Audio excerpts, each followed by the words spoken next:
열왕기상 21장 25절로 28절. 열왕기상 21장 25절로 28절.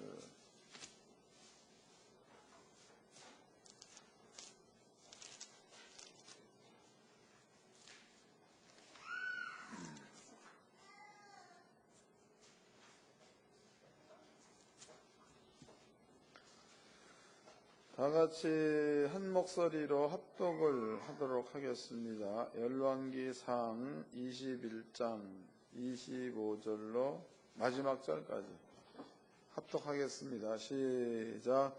예로부터 아합과 같이 스스로 팔려 여호와 보시기에 악을 행한 자가 없음은 저가 그 아내 이세벨에게 충동되었습니다. 저가 여호와께서 이스라엘 조상 앞에서 쫓아내신 아모리 사람의 모든 가진 것 같이 우상에게 복종하여 심히 가증하게 행하였더라.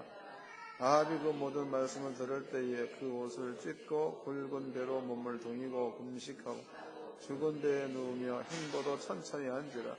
여호와의 말씀이 디셉 사람 엘리야에게 임하여 가라사대. 아합이 내 앞에서 겸비함을 내가 보느냐. 저가 내 앞에서 겸비함을 인하여 내가 재앙을 저희 시대에 내리지 아니하고 그 아들의 시대에야 그 집에 재앙을 내리리라 하셨더라. 아멘. 열왕기상 21장 25절에서부터 29절까지 그 내용은요, 악한 왕 아합과 그 다음에 하나님의 선지자 엘리야에 관한 이야기입니다. 여러분들이 이제 이 말씀을 통해서 잘 좀 깨달으시고 하나님께 성도님들은요, 여러분들의 영혼이 여러분들을 향한 선지자가 되어야 될 줄로 믿습니다. 이 말도 이해가 잘 안 되죠? 이것도 설명을 해드리도록 하겠습니다. 원래 그 성경에서 선지자다, 선지자. 그 말 그래도 선지자라는 그 말은요, 먼저 본다 그런 뜻이라고. 먼저 보는 자. 그 다음에 먼저 아는 자, 선견자라 그 말은요, 먼저 보는 자입니다. 그런데 먼저 아는 자와 먼저 보는 자, 이러한 자를 구약 성경에서는 먼저 아는 자, 먼저 보는 자를 사람들의 바깥에 두었다는 거죠. 사람들의 바깥에. 그 다음에 이제 신약 성경이야. 신약 성경에서는 먼저 아는 자, 먼저 보는 자를 사람들의 안에 두었다는 거다. 찾아보겠습니다. 이사야서 11장입니다. 이사야서 11장 1절서부터 읽겠습니다. 이사야서 11장 1절 읽어드리겠습니다. 이새의 줄기에 산 싹이 나며 그 뿌리에 산 가지가 나서 결실할 것이요. 2절. 여호와의 신, 곧 지혜와 총명의 신이요, 모략과 재능의 신이요, 지식과 여호와를 경외하는 신이 그 위에 강림하시리니 그랬습니다. 여기 보니까 지혜, 그 다음에 총명 그랬죠. 그 다음에 모략, 그 다음에 재능, 그 다음에 지식, 하나님을 경외, 이 모든 것들 뒤에 붙어있는 말이 신이라는 말이에요. 신. 그러니까 지혜도 신이다, 지식도 신이다, 총명도 신이다, 모략도 신이다, 재능도 신이다. 여호와를 경외하는 또 신, 이렇게 표현되어 있습니다. 그러니까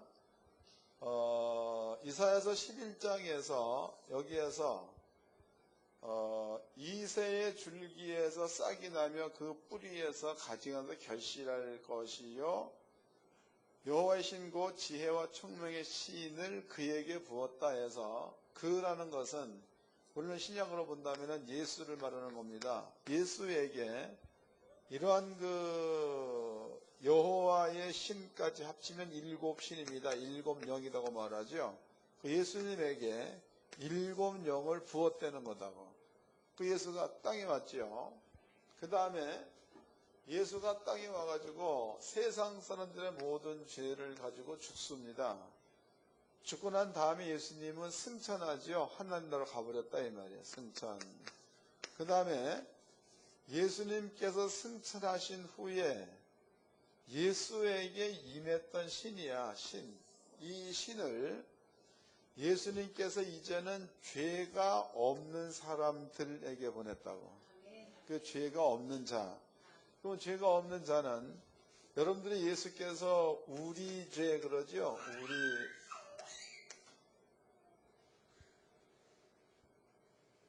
우리의 죄 그랬다고. 우리의 죄.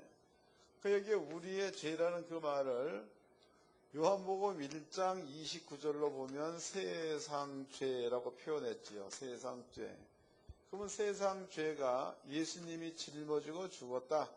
이 사실을 믿는 자들은, 그러니까 죄가 나한테 있다는 이것을 예수님께로 드렸다. 그럼 없는 겁니다.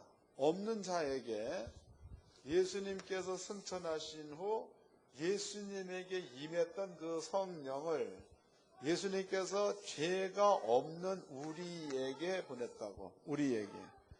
우리에게 보냈으면은요, 여러분들은 예수님과 똑같은 영을 받은 자야. 그것을 성령 받았다. 이렇게 말하는 겁니다. 성령 받았다. 그럼 여러분들이 성령을 받았다는 그 말 가운데는 지혜의 신도 여러분께 있다는 거고, 그 다음에 지식의 신도 여러분께 있다는 거고, 그 다음에 모략과 총명과 재능의 시 여러분께 있다. 이런 뜻이 되는 겁니다. 근데 이것이 여러분 속에 있다라는 사실을 알려주는 게 지식이야. 지식. 여러분들 지금 이 설명을 해드렸죠? 이 설명을 해드리니까 여러분 속에 있었던 성령께서 이 성령 안에 지식의 영과 지혜의 영이 있기 때문에 이 말이 무슨 뜻인지 알아듣는 거다. 이해가 된 거죠? 그 다음에 이제 그러면 이 성령께서 우리 속에 우리 속에 와 있는 겁니다. 우리 속에 임재한 그 다음에는 이 성령 속에 있는 하나님의 이 말씀이 여러분에게 선지가 되고 선견이 된다는 거다. 바깥에 있다는 것과 안에 있다는 것의 의미를 아셨죠? 그러니까 여러분들 속에 이 말씀이 선지 선견돼 가지고 여러분 속에 와 있으면 요 선지 선견된 말씀이 여러분들의 행동을 주관하게 돼 있는 거다. 가령 이제 주일날 되면은 옛날에 보니까는 어디 가서 오늘 황집사 안 왔는데 황집사 마누라 이리 오더라. 둘이서 오다가 차 안에서 다투잖아. 그 와가지고 한 사람은 오고 한 사람은 가버려. 그럼 여기에 두 사람 마음 가운데에 선지 선견된 그 마음은 가면 안 되고 예배를 드려야 된다는 게 속에 있는 거지. 이해가 됐죠? 그 마음이 여러분들의 몸을 끌고 가야 된다. 그 뜻이에요. 또 이제 그 주일날 어떤 양반들은 11시 예배 아니야. 근데 주일날 꼭 5분 예배 마치고 예배 시작되고 5분 있다가 들어오는 사람이 있다고. 그럼 이러한 사람들은 마음 가운데에 선지 선견이 되어져 있다. 그 얘기는 5분보다 10분 정도 땡겨서 교회를 가야 되는 데가 다 들어가 있어. 뭔 말인지 알겠죠? 또 선지 선견이야. 거기에 간음하지 말라 이 말 있어 없어? 이 말이 여러분께 선지 선견되어 있으면 스스로 몸을 금하게 돼 있다는 거예요. 도둑질하지 말라 이 말이 선지 선견되어 있으면 도둑질하는 자리에서 안 하게 돼 있다는 거예요. 이런 것들을 신약 성경에서는 성령께서 우리 속에 와 있으므로 선지자와 선견자가 여러분 속에 있다가 되는 거다. 우리 하늘교 성도님들은요, 선지 선견이 되지 않은 사람들은 골치 아파. 왜냐하면 선지 선견에서 나오는 행동이 열매와 직결되기 때문에 그런 거다. 여러분들은 꼭 여러분 속에 선지자, 선견자 되는 성령께서 와 있다는 믿음을 가지고 그 성령 하나님의 뜻을 쫓을 수 있는 육체가 되기를 바랍니다. 그게 바람직한 겁니다. 그러면 이제 본문의 말씀 보았더니 여기에 구약시대입니다. 구약시대에 아합이 등장되어 있다고. 그런데 이게 아합이라는 사람은 성경에 보니까 우상 숭배한 자, 하나님을 믿는 자들을 많이 죽인 자. 아합은 하나님께서 매우 미워하는 자, 싫어하는 자다 이 말이에요.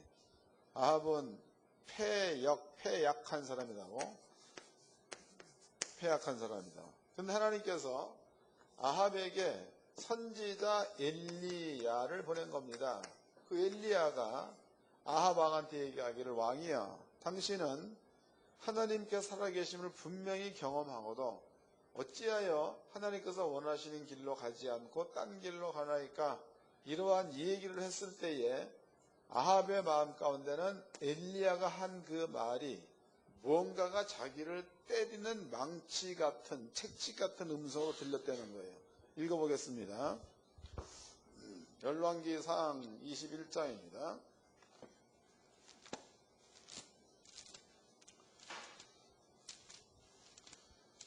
열왕기상 21장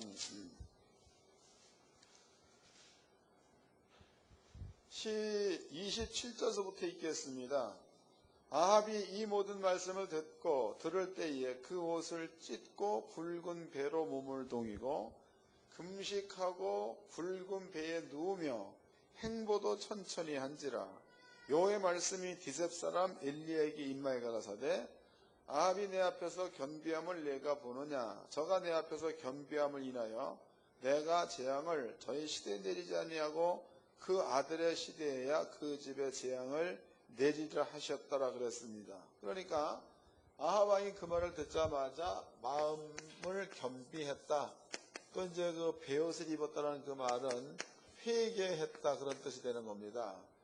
그러면 지금 아합이라는 사람은 선지자의 말을 들었을 때에 회개했다라고 기록되어 있는 거니까 하나님께서는 이러한 자들을 불쌍히 여긴다는 거죠. 긍휼히 여긴다. 그 다음에 이제 오늘 제목이 뭐냐? 아합의 길은 정해져 있다. 정해져 있다. 그러면 정해져 있다는 얘기가 무슨 뜻이냐면 하나님의 심판 방법입니다. 그럼 아합이 하나님 엘리야의 얘기를 듣고 마음을 겸비하게 했다, 혹은 회개했다. 그래서 아합이 행한 것에 대한 값을 하나님이 아합한테 치르지 않는다면 법이 깨져. 이해가 됐죠? 그럼 설령 아합이 회개를 했다 그래도 아합이 행한 것에 대한 죄의 값은 아합이 치루어야 맞는 거죠. 여기 기록되어 있기를 아합 때가 아니라 아합의 자식 때에 돼가지고 그 값을 치르게 하겠다가 성경이다고. 그럼 여기에서 그러면은 하나님께서 보기에는 그렇다면은 아비의 죄를 아비가 담당을 하고 아들의 죄를 아들이 담당하고, 이 말이 에스겔서 8장에 나와 18장에 나와 있습니다. 그럼 이 말대로라면 아합의 자식은 하나님 말씀에 순종한 놈으로 나와야 되겠어? 불순종하는 놈으로 나와야 되겠어? 답이 딱 나오죠. 그러니까 하나님의 율법에 정해진 대로 가게 되어 있다는 게 뭔 뜻이냐면 하나님께서 이 말을 했을 때에는 아합의 아들은 틀림없이 하나님의 법에서 떠나 있는 놈이 나올 거다야. 이게 설명됐죠? 읽어보겠습니다. 신명기서 28장입니다.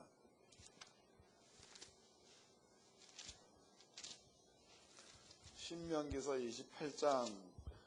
여러분들은 이 말씀을 잘 깨닫기 바랍니다. 그러면은 내일부터라도 신비한 일이 일어나게 돼 있어. 당장이에요, 당장. 28장 15절입니다. 내가 만일 내는 여호와의 말씀에 순종하지 아니하여 내가 오늘날 내게 명하는 그 모든 명령과 규례를 지키 행하지 아니하면 이 모든 저주가 내게 임하고 내게 미칠 것이니, 그러니까 말씀에 불순종하면 다음에 저주가 임한다, 그 얘기죠. 그 다음에 내가 성읍에서도 저주를 받으며 들에서도 저주를 받을 것이요 또 내 강주리와 떡반죽 그릇이 저주를 받을 것이요 내 몸의 소생과 내 토지의 소산과 내 우양의 새끼가 저주를 받을 것이요 내가 들어와도 저주를 받고 나가도 저주를 받으리라. 그게 저주가 준비되어 있는 거다. 그 뒤에 또 보겠습니다. 30절 내가 여자와 약혼하였으나 다른 사람이 그와 같이 잘 것이요 집을 건축하였으나 거기 거하지 못할 것이요 포도원을 심었으나 내가 그 과실을 쓰지 못할 것이며 내 소를 내 목전에 잡았으나 내가 먹지 못할 것이며 내 나귀를 내 목전에서 빼앗아감을 당하여도 도로 찾지 못할 것이며 내 양을 대적에게 빼앗길 것이나 너를 도와줄 자가 없을 것이며 그랬죠. 그 전부 다 저주의 내용이라고. 이 말을 이제 쉽게 설명해 보면 이런 겁니다. 집을 지었어요. 집을 딱 지어가지고 내일이면은 새로 지은 집에 들어가 살아야 돼 이제. 그런데 이 집이 압류가 들어와서 집은 지어놓고 지가 한 번도 잡으지도 못하고 집을 통째로 빼앗기는 일이 생긴다, 그 뜻이다고. 포도 농사를 지은 겁니다. 수확을 전부 다 봤어 이제. 그러면 이제 그 팔아가지고 돈을 잡으면 되는 건데 그때에 농사 지은 것을 몽땅 빼앗긴다, 그 얘기다고. 그게 얼마나 억울할 겁니까? 그런 것들로 인해 가지고 슬피 울며 이를 갈미 있을 것이다. 이것이 신명기서 28장의 내용입니다. 그 하나님의 말씀에 불순종하는 자, 이러한 자들은요, 아무리 지가 회개를 했다고 그래도 여기에는 죄라는 게 있기 때문에 죄는 값이 꼭 따르게 되어 있는 거지요. 그 값이라는 게 여러분이 읽어봤던 그 내용이다고. 그럼 여기에서 이제 아합 왕이 그러면 겸비했다, 회개했다, 그 다음에 값이 아합 왕한테 임하지 않게 만들려면 방법이 뭐가 있는 거예요? 그 죄의 값으로 무엇인가를 죽이든지 그 죄의 값으로 누구인가 대신 내 죄값을 치우게 만들어버리면은 아합 왕한테는 그러한 죄의 값이 오지 않는다, 그 뜻이다고. 그럼 여기에서 이제 구약 성경에서는 하나님의 율법을 어겼을 적에는 재물이죠, 재물. 소라든가 양이라든가 염소라든가 이런 것들을 하나님 앞에 자기 대신에 재물을 죽여서 속죄 제물로 드려버리면 그럼 하나님께서 그 사람의 죄를 기억하지 않는다는 거지요. 왜냐하면 죄의 값으로 소나 양이 죽었기 때문에. 그럼 여러분들은 아무 여러분들이 그 의롭게 산다 혹은 건전한 생각을 한다고 해도 여러분들이 그 태어나기를 죄의 씨를 가지고 태어났기 때문에 여러분들은요 건전할 수가 없고 죄를 안 지을 수가 없는 겁니다. 그럼 거기에는 항상 죄의 값이 따르게 돼 있다는 거죠. 그런데 그 죄의 값이 있어 가지고 내가 그 값을 치르는 자리에 있다는 개념을 버려버리고 내가 받아야 될 죄의 값을 예수님께서 2000년 전에 미리 치루어 놓았다라는 믿음을 가지시기 바랍니다. 그러면 죄의 값이 예수로 치루어졌으니까 여러분께 저주가 와야 돼, 안 와야 돼? 안 와야 맞는 거죠. 이것이 오늘 믿으면 오늘부터 시행되는 거고 내일 믿으면 내일부터 시행되는 겁니다. 그러면 이제 성도님들이 주일날 예배를 끝내고 월요일이죠. 월요일 날 직장으로 간다고.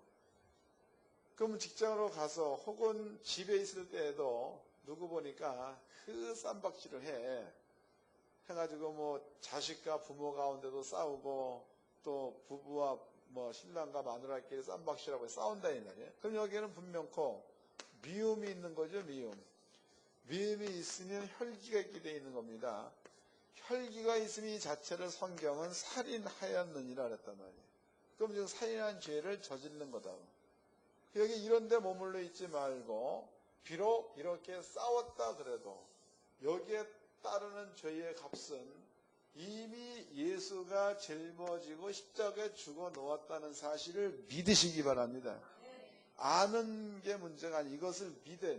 또 입술로 여러분들이 내가 이런 죄를 졌으니 용서해 주세요. 이것은 아합과 똑같은 거다고. 그러지 말고 이런 것들이 마귀역 살 수 있는 일이구나 이렇게 판단되어지거든. 예수님께서 이것 때문에 십자가에 죽으셨구나를 믿으세요. 그래 여러분들한테는 죄의 값이 없다 그런 뜻이다. 내일부터 여러분들이 이러한 가운데 머물러 있으면 죄의 값이 없는 데는 저주보다도 복이 돼 있죠. 안 되는 게 되게 돼 있는 거고 또 사람과 만나서 대화하죠. 안 될 것 같은데 그 대화가 이루어져서 내게 유익한 쪽으로 열리게 돼 있다는 거예요. 그런 복을 누리며 살기를 주의 이름으로 축원합니다. 너무 쉽죠? 이것도 이해 못하면 또 바꿔. 옆사람과 인사 좀 합시다. 정신 좀 차립시다. 기도하겠습니다. 다 같이 한 목소리로 하나님 기의 말씀 깨달았으니 이 말씀이 우리에게 생명이 되어서 이 말씀대로 살게 하여 주옵소서. 또 이제 오늘 원래 그 기도를 권용관 집사님이 인도를 해야 맞는 건데 어디로 토끼 써. 하여튼 토끼 써. 그러니까 이 시간에 기도할 때에 제목이 첫 번째는 1월달 세미나 때에 목사님들 많이 오게 해주세요. 두 번째는 이 모든 일들을 주도해 나가는 데 있어서 필요한